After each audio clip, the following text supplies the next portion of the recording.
खुलताबाद संभाजीनगर येथील औरंगजेबाच्या थडग्यावर लावण्यात आलेला मजार मोगल सम्राट बादशाह शहनशाह हजरत औरंगजेब आलमगीर असा फलक तात्काळ हटवण्याचे आदेश राज्याचे महसूल मंत्री चंद्रशेखर बावनकुळे यांनी दिले आहेत। हिंदू एकता आंदोलनाचे प्रदेशाध्यक्ष माजी आमदार नितीन शिंदे आणि भाजप आमदार गोपीचंद पडळकर यांनी विधान भवनात महसूल मंत्र्यांची भेट घेऊन या संदर्भातील निवेदन दिले होते।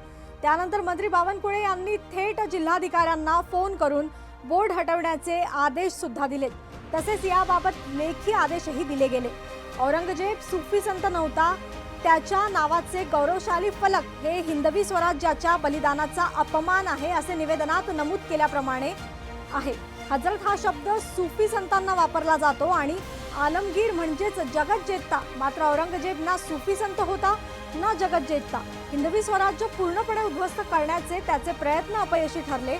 त्यामुळे अशा व्यक्तीच्या थडग्यावर नमाज पठण, चादर, फुले आणि गौरवाचा फलक लावणे हे छत्रपती संभाजी महाराजांच्या बलिदानाचा अपमान करणारे आहे असे निवेदनात नमूद करण्यात आले।